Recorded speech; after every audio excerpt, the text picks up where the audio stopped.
नमस्कार दोस्तों, मेरे चैनल में आप सभी का स्वागत है।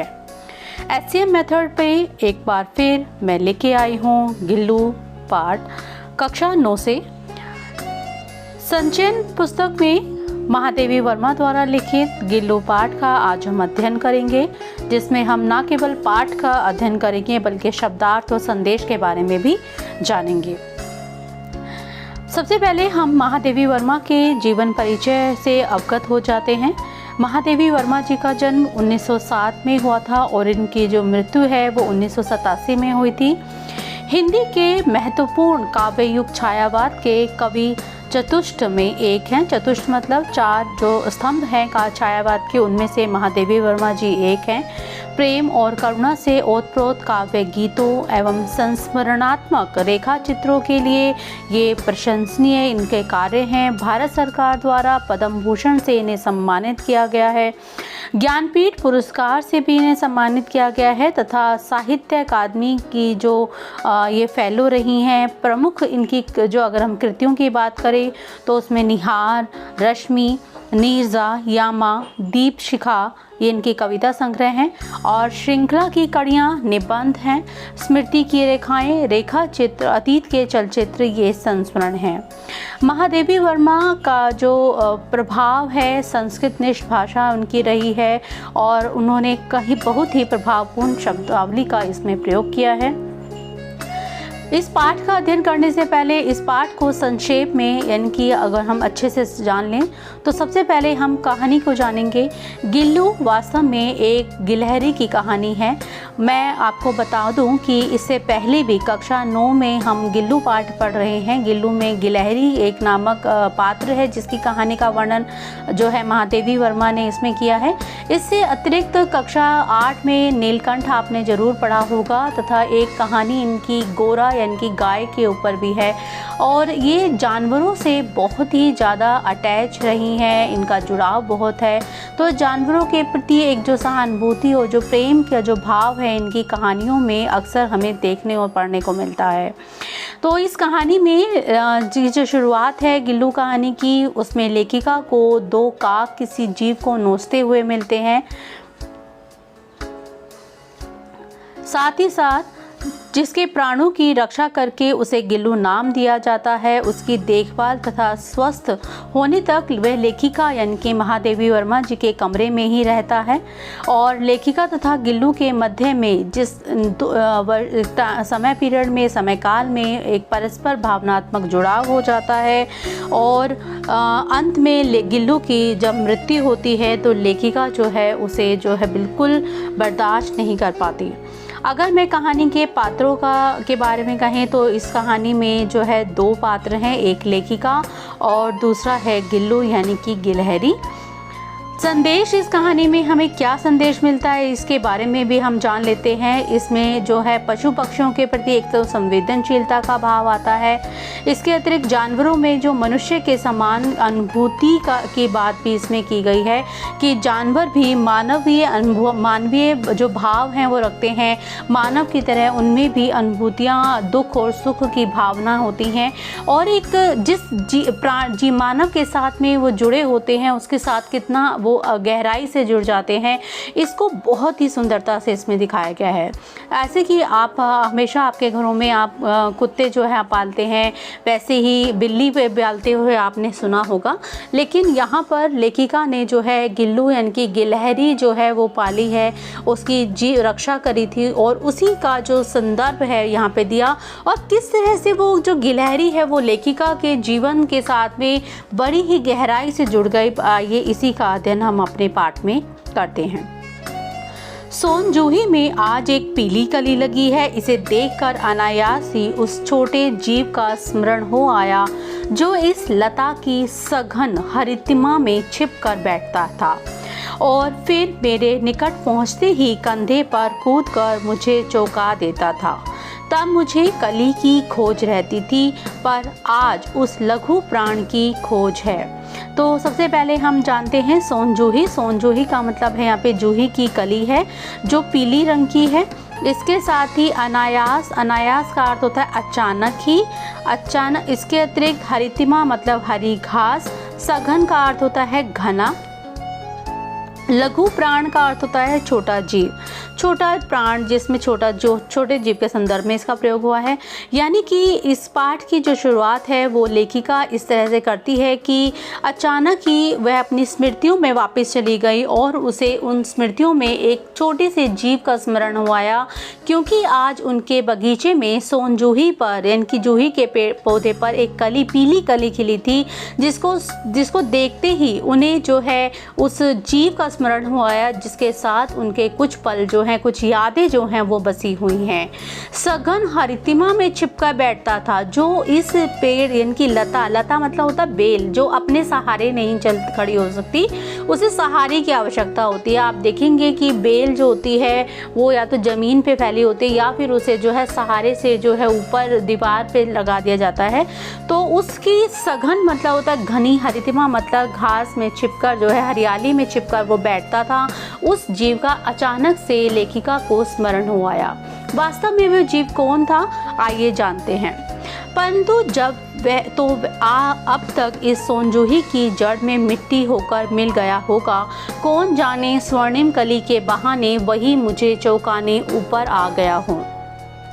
अब देखिए लेखिका इसमें कितने सुंदर अगले अपने बात को संदर्भों में बता रही है कि जिस जीव का वो स्मरण कर रही है, जिस जीव को वो याद कर रही है, वो सोनजूही की जड़ों में अब तक तो शायद मिट्टी में मिल गया होगा। यानी कि उस लेखिका ने उसकी मृत्यु के बाद उसे कहाँ दफना दिया था, उस सोनजूही की जड़ में दफना दिया था।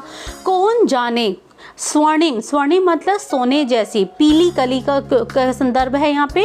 तो स्वर्णिम कली का संदर्भ क्या है, संदर्भ ये है कि वो कली पीली है तो ऐसा लगता है सोने जैसे चमक रही है, के बहाने वही मुझे चौंकाने ऊपर आ गया हो। यानी कि वो ऐसा लगता है क्योंकि लेखिका ने उस जीव को सोनजूही की जड़ों में दफना दिया था, तो उसके ऐसा लगता है कि वो उस लता में के पुष्प बनकर, फूल बनकर जो है, पीली कली के रूप में फूल बनकर मेरे सामने जो है मुस्कुरा रहा है। और उस फूल को देखकर जो लेखिका को अचानक से जो है उस गिल्लू यानी कि का छोटे जीव का स्मरण याद आ गया। तो आइए हम और आगे जानते हैं उनके साथ क्या हुआ था, कौन सा जीव था, वो कब उन्हें मिला, ये सब आज हम अपने कहानी में आगे पढ़ते हैं। अचानक एक दिन सवेरे कमरे से बरामदे में आकर मैंने देखा 2 कौवे एक गमले के चारों ओर चोंचों से छुआ-छुआवल क्या होता है, चोंच मारना, जैसे छू के, जैसे हम छूने वाला गेम खेलते हैं, उसको टच किया तो वो हार गया। ऐसे छुआ-छुआवल मतलब वो बार बार उस छोटे जीव को जो है चोंच से जो है नोच रहे थे। ऐसा लग रहा था जैसे खेल रहे हों। यह काकभुषुंडी भी विचित्र पक्षी है। काकभुषुंडी यहाँ पे किसके लिए आया है, के लिए आया है, कौवे के लिए आया है। और विचित्र पक्षी है का मतलब एक अजीब ही पक्षी माना जाता है। विचित्र मतलब अनोखा पक्षी है। लेखिका ने क्यों कहा, कहती हैं कि एक साथ समादृत भी है और अनादृत भी है, अति सम्मानित और अति अपमानित। इसका क्या अर्थ है, सम्मानित का अर्थ होता है सम्मान के योग्य, और अब अनादृत का क्या अर्थ होता है, जिसका अनादर मतलब किया जाता है, जिसको सम्मान नहीं दिया जाता, जिसे जो है बुरा माना जाता है, वो अनादृत के संदर्भ में आया है। क्यों कहा है, कहते आपको पता ही होगा कि जो कौवे होते हैं ये इनकी आवाज़ कितनी कर्कश होती है, और इनकी जो कर्कश आवाज़ को सुनकर जो है ऐसा लगता है कि लोग इन्हें पसंद नहीं करते, उड़ा देते हैं। दूसरा कि लेखिका का जो अन्यथिक समादृत के संदर्भ में अगर हम संदर्भ माने तो आपको पता है कि हमारे जो हिंदू कैलेंडर है, हिंदू कैलेंडर में श्राद्ध पक्ष आता है। श्राद्ध का पक्ष होता है जो 15 दिन के पक्ष होते हैं, जिसमें पूर्वजों को भोजन का जो है माना जाता है कि पूर्वज जो हैं हमारे जो जिनकी मृत्यु हो चुकी है वो भोजन करने आते हैं। वो किसके रूप में आते हैं, वो कोए के रूप में आते हैं, और उस कोए के माध्यम से वो को रूप धारण करके हमारे द्वारा जो भोजन हम निकालते हैं उनको वो खाते हैं। अगर वो खा लेते हैं तो हमारी आत्मा जो है, उनकी आत्मा भूखी नहीं रहती, वो तृप्त हो जाती है, और हम जो इस जीव इंसान जो इस धरती पे है उनको आशीर्वाद देती है। तो क्योंकि वो पूर्वज हमारे इन कौओं के रूप में आते हैं, इसलिए उन्हें सम्मान के रूप में जो है सम्मानित माना गया है। और दूसरा कि ये हाँ जो है किसी जब भी आपके घरों के आसपास ये काऊ काऊ करके चिल्ला रहे हो तो हाँ माना जाता है कि किसी के आने का संदेश भी कौवे देते हैं। लेकिन कहीं ना कहीं इन्हें जो है अपमानित यानी कि अपमानित और अपमान का संदर्भ या अनादर का संदर्भ भी रखा जाता है, जिसमें आप ये मानेंगे क्यों इसका संदर्भ है, क्योंकि जो उनकी आवाज़ होती है, वाणी होती है, बहुत ही कर्कश होती है और वो पसंद नहीं होती, इसलिए इन्हें जो है अपमानित भी किया जाता है।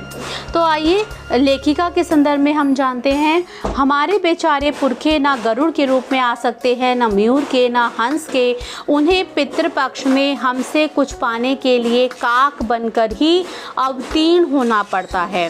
पुरखे मतलब पूर्वज, जैसे मैंने आपको समझाया था इसका संदर्भ कि हमारे जो पूर्वज हैं वो गरुड़ के रूप में भी नहीं आते, और गरुड़ विष्णु का जो है वाहन है, ना मयूर के रूप में आते हैं, ना ही वो मोर के रूप में आते हैं जो भगवान कार्तिकेय यानी कि शिव के पुत्र का वाहन है, ना हंस के रूप में आते हैं। उन्हें तो पितृपक्ष मैंने आपको बता दिया, जो हमारे हिंदू कैलेंडर में 15 दिन के जो पक्ष 15 दिन जो होते हैं वो श्राद्ध के होते हैं, जिसमें पूर्वज जो है हमारे खाना खाने के लिए कहते हैं कि आते हैं, और वो किसके रूप में आते हैं, वो काक के रूप में आते हैं, और ये काक के रूप में अवतीर्ण होते हैं। अवतीर्ण का मतलब प्रकट होते हैं। और इतना ही नहीं, हमारे जो दूरस्थ परिजन, दूरस्थ का अर्थ क्या होता है, दूर रहने वाले, प्रियजन मतलब परिजन का जो मधुर संदेश जो है वो भी इनकी आवाज़ में ही आता है। हालांकि इनकी जो आवाज़ है वो कर्कश है, जो हमें बिल्कुल पसंद नहीं होती। दूसरी ओर इसलिए हम इन्हें सम्मान देते हैं, इसलिए इन्हें सम्मानित और समादृत बोला गया है लेखिका ने।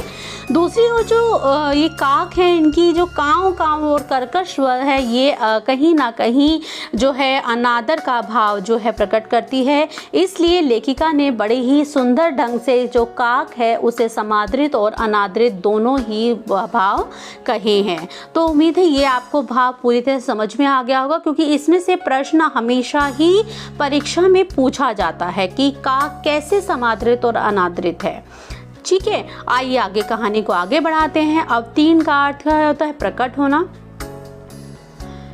मेरे काक पुराण में विवेचन में अचानक बाधा पड़ गई। काक पुराण मतलब जैसे लेखिका कहती हैं जैसे शिव पुराण होता है जिसमें शिव के सभी रूपों का वर्णन है, शिव की चर्चा पूरा उनका घटनाओं का वर्णन है, वैसे ही काक पुराण, काक मतलब जो कौवे हैं उनके बारे में पूरा ही हम इतना सोच रही थी, विचार कर रही थी कि मेरे उस विचार में अचानक से जो है बाधा आगे पड़ी, क्योंकि गमले और दीवार की जो संधि क्या होती है, संधि होता है जहाँ ये दोनों मिलते हैं। ठीक है, उस संधि में छुपे एक छोटे से जीव पर मेरी दृष्टि रुक गई और निकट जाकर देखा गिलहरी का छोटा सा बच्चा है जो संभवतः घोंसले से गिर पड़ा है, और अब कौवे जो हैं जिसका सुलभ आहार खोज रहे हैं। मतलब वो छोटा सा बच्चा था जो उन्हें लगा कि शायद एक घोंसले से गिर गया है, और जो काक हैं, ये कौवे हैं, ये उसे आहार इनकी भोजन मान रहे हैं। क्योंकि आपको पता होना चाहिए बच्चों की काक जो है वो मांसाहार भी खाता है। तो ये कोई भी जीव जंतु जो सड़ जाता है, मर जाता है, उनको भी उठा के ले जाते हैं, खा लेते हैं। तो काकद्वय मतलब दो कौवे की जो चोंचों के 2 घाव उस लघु प्राण के लिए ही बहुत थे। मतलब वो छोटा सा जो लघु प्राण जो गिलहरी का बच्चा था, उसके उस जो बिल्कुल निर्बल था, अभी बिल्कुल असमर्थ था करने में, उस छोटे से जीव के ऊपर तो जो कौवे की जो 2 चोंचों के वह हमले थे वो ही इतने खतरनाक थे कि ऐसा लग रहा था कि वह जो गिलहरी है वो निश्चेष्ट मतलब बिल्कुल जान नहीं है उसमें, और वह गमले से जो चिपट गया है और वह अपने आप को बचाने की कोशिश कर रहा है। और वह लेकिन सबने कहा कौवे की जो चोंच का घाव लगने के बाद यह नहीं बच सकता, अब इसे ऐसे ही रहने दो और इसे यहाँ छोड़ दो। लेकिन महादेवी वर्मा ने जो है ऐसा नहीं किया और उन्होंने जो है उस कौवे को जो है भगाया और उस जो गिलहरी का बच्चा था, जो लघु छोटा जीव था, उसे जो है उठा लिया। मन नहीं माना, उसे हौले से उठाकर अपने कमरे में ले आई। फिर रुई से रक्त पोंछा। रक्त का क्या अर्थ होता है? ब्लड, खून, ठीक है। पोंछकर घावों पर जो जख्म कौवों की चोट से हो गए थे उस पे उन्होंने पेनिसिलिन का मरहम लगा दिया और रुई की पतली बाती दूध में भिगोकर जो है जैसे जैसे उस नन्हे से मुंह पर लगाई, मुंह खुल ना सका और दूध की जो बूंदें थी वो दोनों ओर लुढ़क गई। यानी कि उसको इतना घायल हो गया कि वह उस छोटी सी बाती से जो दूध की बूंदें भिगोकर वो लेखिका उस गिलहरी के मुंह में डाल रही थी वो नहीं ले पा रहा था। तो कई घंटों का उपचार का मतलब यहाँ पे क्या है, उसका जो है देखभाल की गई। उसके बाद उसके मुंह में एक बूंद पानी टपकाया जा सका। तीसरे दिन वह इतना अच्छा और आश्वस्त हो गया कि मेरी उंगली अपने 2 नन्हे पंजों से पकड़कर नीले कंचों की मोती जैसी आंखों से इधर उधर देखने लगा और उसे ठीक होने में कम से कम जो है बच्चों 3 दिन लग गए। 3-4 मास में, 3-4 मास का क्या अर्थ है? 3-4 महीने, ठीक है। 3-4 मास में उसके जो स्निग्ध का क्या अर्थ होता है? चिकना। रोए का क्या अर्थ होता है? जो उसके शरीर के ऊपर जो छोटे छोटे बाल आते हैं, ठीक है। कभी आपने देखे हो, बहुत सुंदर गिलहरी होती है। झब्बेदार पूंछ। झब्बेदार मतलब पूंछ का क्या अर्थ होता है? बिल्कुल घनी घनी पूंछ और चंचल चमकीली आंखें उसको सबको विस्मित करने लगी। विस्मित का मतलब आश्चर्यचकित करने लगी, हैरान करने लगी। वो इतना सुंदर तरीके से दिखता था कि लोग जो है उसमें ही खो जाते थे। हमने उसकी जातिवाचक संज्ञा को व्यक्तिवाचक का रूप दे दिया। देखो यहाँ पे कितना सुंदर उन्होंने वाक्य लिखा है बच्चों, लेखिका ने। महादेवी वर्मा कहती हैं कि हमने जातिवाचक संज्ञा को व्यक्तिवाचक का रूप दे दिया। इसका क्या अर्थ है कि जो गिल्लू था, जो गिलहरी शब्द है, ये अपने आप में जातिवाचक संज्ञा है। हमें नहीं पता, गिलहरी कोई भी गिलहरी हो सकती है, लेकिन जब हम उस गिलहरी को एक नाम दे देते हैं तो क्या होता है, वो व्यक्तिवाचक बन जाएगी। जैसे हमने लेखिका ने इस कहानी में किया। लेखिका ने क्या किया? लेखिका ने उस गिलहरी को एक नाम दे दिया, जिसका क्या नाम रखा उन्होंने? गिल्लू। और वो क्या किस में बदल गई? व्यक्तिवाचक में बदल गई। कितना अच्छे तरह से लिखा है। तो जब हमारे घरों में, हमारे घर या घर के आसपास किसी बच्चे का जन्म होता है तो हम कहते हैं बच्चा हुआ है, लेकिन जब हम उसे उसका नामकरण कर देते हैं, नाम दे देते हैं, तो वो जातिवाचक से किस में बदल जाता है? व्यक्तिवाचक में। और आपके घर में भी अगर आप कोई जानवर पालते हो और फिर उसका एक नाम देते हो तो वो किस में बदल जाएगा? वो भी व्यक्तिवाचक में बदल जाएगा। तो इसी प्रकार लेखिका ने भी उस गिलहरी को क्या नाम दिया? गिल्लू दिया। और गिल्लू कहकर पुकारने लगे। मैंने फूल रखने की एक हल्की डलिया में रुई बिछाकर उसे तार से खिड़की पर लटका दिया। डलिया क्या होती है? एक टोकरी होती है, ठीक है।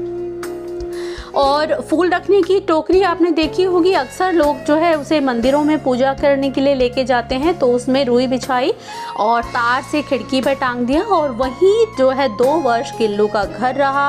वह स्वयं हिलाकर अपने घर में झूलता, उसकी कांच की मनकों जैसी आंखों के भीतर के कमरे के भीतर खिड़की से बाहर ना जाने क्या देखता समझता रहता था, परंतु उसकी जो समझदारी और कार्यकलाप पर सबको आश्चर्य होता और वह निरंतर खिड़की के बाहर जो है कुछ ना कुछ देखता, जिसको देखकर सब हैरान होते।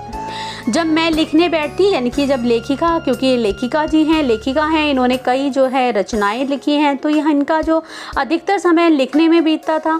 तो जब लिखने बैठती तब अपनी ओर मेरा ध्यान आकर्षित करने के लिए उसे इतनी तीव्र इच्छा होती कि उसने एक अच्छा उपाय खोज निकाला था। वह क्या करता था?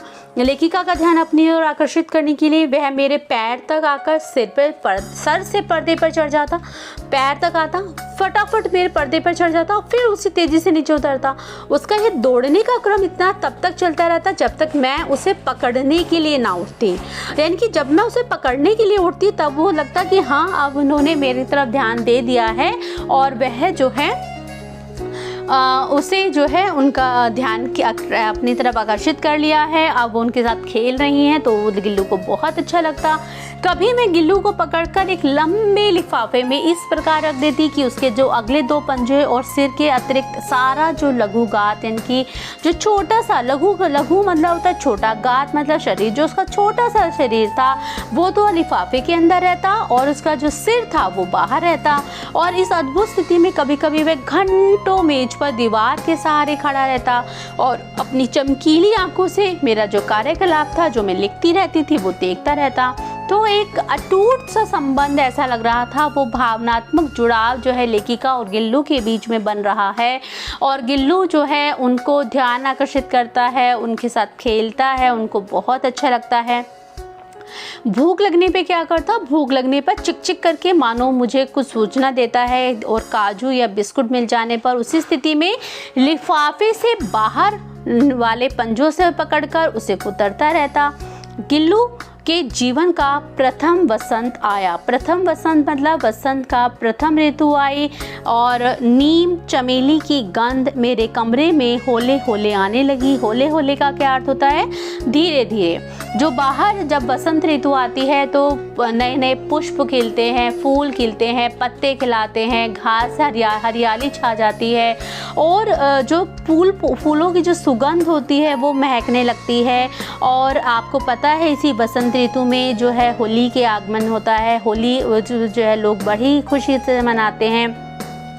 और उस वसंत ऋतु का जब आई तो गिल्लू के जीवन में भी पहली बहार थी और बाहर की जो गिलहरियाँ थी वो खिड़की की जाली के पास आकर चिक चिक करके ना जाने क्या गिल्लू से कहती। गिल्लू को जाली के पास बैठकर अपनेपन से बाहर झांकते हुए मुझे लगा कि इसे अब मुक्त कर देना चाहिए, क्योंकि वह भी बाहर जो है अन्य गिलहरियों को खेलते हुए देखता होगा तो उसे कैसा महसूस होता होगा। तो लेखिका ने अब क्या किया, लेखिका ने जो जाली, जो खिड़की की जो जाली पे जाली लगी थी उसकी एक कोने से जाली से कीले निकाल दी और वो एक कोना खोल दिया और इस मार्ग से गिल्लू ना केवल बाहर जाने पर मुक्ति की सांस ली उसने, बल्कि जो छोटे जीवों को घर में पले जो कुत्ते बिल्लियों से बचाना भी एक समस्या थी वो भी अब संभव होगी, क्योंकि वह इतना समर्थ था, बाहर जाके खेल सकता था, घूम सकता था और उसे भी आज़ादी जो है अनुभव महसूस होगी। आवश्यक कागज पत्रों के कारण मेरे बाहर जाने पर कमरा बंद ही रहता था। मेरे कॉलेज से लौटने पर जैसे ही कमरा खोला गया और मैंने भीतर पैर रखा, वैसे ही गिल्लू अपने जाली के द्वार से भीतर आकर मेरे पैर से सिर और सिर से पैर तक दौड़ने लगा। तब से यह नित्य का क्रम हो गया। मतलब गिल्लू हालांकि बाहर खेलने जाता जब लेखिका ना होती और जैसे ही लेखिका वापस अपने कार्य से वापस घर आती और दरवाजे पे पैर रखती ही थी कि गिल्लू तुरंत अंदर आ जाता और सिर से पैर और पैर से सिर तक दौड़ने लगता और यह क्रम उसका रोज का था। यानी कि वह ऐसा लगता जैसे कि वो महादेवी वर्मा जी का स्वागत कर रहा है। मेरे कमरे से बाहर जाने पर गिल्लू भी खिड़की की खुली जाली से बाहर चला जाता। दिन भर गिलहरियों के झुंड का नेता बन के डाल पर कूदता उछलता और ठीक 4 बजे वह खिड़की से बाहर भीतर आकर अपने झूले में झूलने लगता। तो बच्चों ऐसा नहीं है कि जानवरों को समय का आभास नहीं होता, जानवर भी समय से अवगत रहते हैं। समय उनकी जो उन्हें भी पता होता है सुबह हो गई या शाम हो रही है, क्योंकि पक्षी भी अपने अपने घर, आपने देखा होगा शाम को चिड़िया जो है चहचहाती हुई वापस अपने घरों की ओर लौटने लगती हैं। तो जानवर भी समय से अवगत रहते हैं, उन्हें जो है समय का पता रहता है कि ये समय है, सूरज यहाँ इतना छिप गया तो यानी कि ये अब जो है ये घटनाक्रम चल रहा है। तो ठीक 4 बजे जो खिड़की से भीतर आकर अपने झूले में झूलने लगता। मुझे चौंकाने की इच्छा उसमें ना जाने कब और कैसे उत्पन्न हो गई। कभी फूलदान के फूलों में छिप जाता, कभी पर्दे की चुन्नट में, कभी सोनजोही की पत्तियों में। जैसे आपने देखा आपके घर में भी छोटे बच्चे होंगे, वो आपका ध्यान आकर्षित करने के लिए कई बार जो है पर्दों के पीछे, मेज के नीचे छुप जाते हैं और फिर उम्मीद करते हैं कि आप उन्हें ढूंढें और उन्हें बड़ा अच्छा लगता है जब आप उन्हें ढूंढ कर जो है हैरान कर देते हो। तो वैसे ही गिल्लू को भी अच्छा लगता और वह छुप जाता और सोचता कि महादेवी वर्मा जो लेखिका हैं वो उन्हें ढूंढे और वह बड़ा मजा उसे आनंद आता। मेरे पास बहुत से पशु पक्षी हैं और उसमें मुझे लगाव भी कम नहीं है, परंतु उनमें से किसी को मेरे साथ मेरी थाली में खाने की हिम्मत नहीं हुई। मैं आपको पहले भी बता चुकी हूँ, महादेवी वर्मा को जानवरों से बहुत प्रेम था और महादेवी वर्मा ने कई जानवर पाले हुए थे। अगर आपने नीलकंठ कहानी पढ़ी है तो नीलकंठ में उन्होंने एक मोर पाला, फिर एक उन्होंने कुब्जा भी जो उसमें कहानी में थी वो लेके आई। इसके अतिरिक्त उन्होंने गाय पाली हुई थी, एक उन्होंने जो है गिल्लू भी आया, एक और भी बहुत सारे जानवर उन्होंने जो है पाले थे। लेकिन वो कहती हैं कि किसी भी जानवर की इतनी हिम्मत नहीं थी कि मेरी थाली में बैठ का मेरे साथ खाना खाए। ऐसा उन्हें कभी स्मरण नहीं आता, ऐसा कभी उन्हें याद नहीं होता। लेकिन गिल्लू इसमें अपवाद था। अपवाद का मतलब अपने आप में अलग था। ठीक है, मैं जैसे ही खाने की कमरे में पहुंचती, वह खिड़की से निकलकर आंगन की दीवार, बरामदा पार करके मेज पे पहुंच जाता, मेरी थाली में बैठ जाना चाहता और बड़ी कठिनाई से मैंने उसे थाली के पास बैठना सिखाया, जहाँ बैठकर वह मेरी थाली में से एक एक चावल बड़ी सफाई से उठा के खाता। काजू तो उसका प्रिय खाद्य था। प्रिय खाद्य का मतलब सबसे पसंदीदा भोजन था उसका काजू। आपने भी काजू खाए होंगे। काजू का शेप जो होता है आधे चांद जैसा लगता है, कितना सुंदर लगता है, और वो उसको बहुत प्रिय था। कई दिन काजू नहीं मिलता तो वह अन्य खाने की चीज़ें ना तो लेना बंद कर देता और झूले से नीचे फेंक देता था। तो लेखिका को पता चल जाता था कि इसे काजू नहीं मिल रहे हैं, तो वो काजू ला के उसे देती थी। वैसे आप देखोगे कि जो गिलहरी होती हैं वो मूंगफली बहुत खाती हैं और मूंगफली और काजू का जो टेस्ट है वो कहीं ना कहीं उसे समान ही प्रतीत होता होगा, इसलिए उसे काजू बहुत पसंद थे। उसी बीच में एक उनके साथ दुर्घटना घटी और लेखिका जो है दुर्घटना में आहत हो गई। उन्होंने अस्पताल में भर्ती रहना पड़ा। उन दिनों जब मेरे कमरे का दरवाज़ा खोला जाता तो गिल्लू अपने झूले से उतरकर दौड़ता, फिर अगर किसी और को देखता तो वापस उसी तेज़ी से घोंसले में, घोंसला मतलब जो टोकरी लेखिका ने खिड़की पे टांगी थी उसी में जाकर बैठ जाता। सब उसे काजू दे आते, परंतु अस्पताल से लौटकर जब मैंने उसके झूले की सफाई की तो लेखिका कहती हैं उसमें से काजू भरे पड़े थे। उसमें ऐसा लगता था कि लेखिका को अपने सामने ना देखकर उसने भी अपना जो प्रिय भोजन था वो शायद नहीं किया या कम किया, और मेरी अस्वस्थता मतलब मेरे बीमारी की स्थिति में वह तकिए के सिरहाने बैठा रहता, अपने नन्हे नन्हे पंजों से मेरे सिर और मेरे बालों को इतने होले होले का क्या अर्थ है, धीरे धीरे सहलाता कि उसका हटना एक परिचारिका के हटने के समान लगता। परिचारिका मतलब सेविका जो उनकी सेवा करती है। ऐसा लगता कि जब गिल्लू हटता तो उसकी शायद कोई जो उनकी सेवा कर रही थी वो हट गई है। उनका एक ऐसा बच्चों ऐसा प्रेम, आपसी प्रेम था जो जिसे व्यक्त नहीं किया जा सकता, शब्दों में व्यक्त नहीं कर सकते। ये भावनात्मक जुड़ाव है एक जानवर का लेखिका के प्रति और लेखिका का जानवर के प्रति। जब सबने मना किया कि नहीं इसे अब ठीक नहीं हो सकता, इसे छोड़ दो, तब भी लेखिका नहीं मानी और उन्होंने गिल्लू का उपचार किया, उसको ठीक किया और वो उसके कमरे में रहा। और आज जब लेखिका बीमार है तो लेखिका को की जो स्वस्थता के लिए भी गिल्लू ने जो है ऐसे ही भाव अपनाए हैं जैसे लेखिका ने अपनाए। तो एक मानवीय जो परस्पर संबंध है उसका बहुत सुंदरता से लेखिका ने वर्णन किया है। इस तरह का प्रश्न आपके उसमें पूछा जा सकता है। तो गर्मियों में जब मैं दोपहर में काम करती रहती तो गिल्लू ना बाहर जाता ना अपने झूले में बैठता। मेरे निकट रहने के साथ गर्मी से बचने का एक सर्वथा नया उपाय उसने खोज निकाला था। सर्वथा मतलब हमेशा एक नया उपाय उसने खोला था। वह क्या करता, मेरे पास रखी एक सुराही पर लेट जाता। आपको पता है सुराही, जो सुराही होती है ये इसका जो आपने घड़ा देखा होगा, घड़ा मतलब मटका। घड़ी की जो ऊपर का जो मुख होता है वो चौड़ा होता है, लेकिन सुराही का पतला होता है और लंबा होता है। ठीक है, तो सुराही के जो मिट्टी की होती है, मिट्टी की होने के कारण पानी जब भरते हैं तो वो ठंडी रहती है। उस पर लेट जाता और इस प्रकार उसे जो ठंडक थी वो उससे मिलती रहती थी। गिलहरियों के जीवन की अवधि 2 वर्ष से अधिक नहीं होती है, अतः गिल्लू की जीवन यात्रा का अंत आ ही गया। आपको ये पता होना चाहिए कि जो जीवों की जो सबसे अधिकतम आयु होती है वो कितनी होती है। गिलहरी की 2 वर्ष से अधिक नहीं होती है। कुत्ता शायद 12 से 13 साल तक जी जाता है। ऐसे ही बाकी जीव आप देखो कि कछुआ तो 150-150 साल हो जाते हैं, इतने लंबी उम्र उनको मिलती है। लेकिन गिलहरी शायद 2 वर्ष से अधिक नहीं होती है। और उसकी जो कहती हैं लेखिका कि उसकी जो जीवन यात्रा मतलब ऐसा लग रहा कि शायद उसका जो मृत्यु का जो समय है वो अंत आ गया है, निकट आ गया है।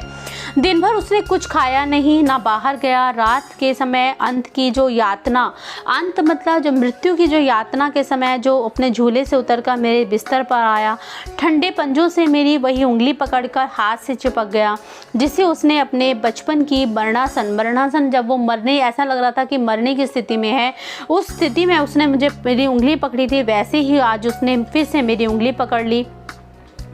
पंजे इतने ठंडे हो रहे थे कि मैंने जाकर हीटर जलाया। उसे उष्णता मतलब गर्मी देने का प्रयास किया हीटर जला के, परंतु प्रभात की प्रथम किरण के स्पर्श के साथ ही वह किसी और जीवन में जागने के लिए सो गया। प्रभात मतलब सुबह की जो पहली किरण सूरज की निकली, उस सूरज की किरण के धरती पर स्पर्श करते ही उसकी मृत्यु हो गई और ऐसा लगा कि वह फिर से किसी नए जीवन में जन्म लेने के लिए जो है वो मृत्यु को प्राप्त हो गया है, मर चुका है। उसका झूला उतार कर रख दिया गया, खिड़की की जाली बंद कर दी गई, परंतु गिलहरियों की जो नई पीढ़ियां थी जाली के उस पार चिक चिक करती रहती और सोनजूही पर बसंत आता ही रहता है मतलब बसंत पे बसंत हर साल आते हैं, लेकिन ना गिल्लू है और ना ही जो है अब जो है दूसरी गिलहरियाँ जो है वो भी नई पीढ़ी आ गई है, वो भी चिक चिक करती हैं, लेकिन अब गिल्लू नहीं रहा। सोनजूही की लता के नीचे गिल्लू की समाधि बना दी गई। जैसा कि हमने पाठ के आरंभ में भी समझा था कि जो सोनजूही की जो लता थी उसके नीचे गिल्लू को दफनाया गया था, जिसकी पे खिली हुई पीली कली को देखकर लेखिका को लघु प्राण मतलब गिल्लू का स्मरण हो आया था। इसलिए भी उसे जो है वह लता सबसे अधिक प्रिय थी लेखिका को कि उस लघु गात यानी कि उस छोटे से जीव गिल्लू का जो है उसमें वहाँ पे अंतिम वहाँ पे समाधि बनाई गई है। किसी वासंती दिन जूही के पीताब, जूही का जो पीताब मतलब पीले रंग का जो छोटे फूल में खिल जाने का जो विश्वास था मुझे संतोष देता है कि शायद उसकी जो मृतक शरीर जो नीचे जो सोनजूही की लता के नीचे दफनाया गया था वह उस लता में से पुष्प बनकर जो है फिर से खिल उठा है और मुझे देखकर मुस्कुरा रहा है। इसी जो है के साथ में लेखिका जो है अपने पाठ का जो है समापन करती है और कहती हैं कि इस तरह से किस तरह जो एक जीव और एक मानव के बीच में परस्पर संबंध जो है विद्यमान होते हैं, इसका उन्होंने बड़ी ही सुंदरता से वर्णन किया है। बच्चों, अगर आपको ये कहानी पसंद आए तो इसे लाइक शेयर और ज़रूर कीजिएगा, सब्सक्राइब ज़रूर कीजिएगा और अगली फिर नई वीडियो के साथ में, नए पाठ के साथ में, नए तरीके से SCM मेथड के साथ मैं फिर से हाजिर होंगी। तब तक के लिए धन्यवाद।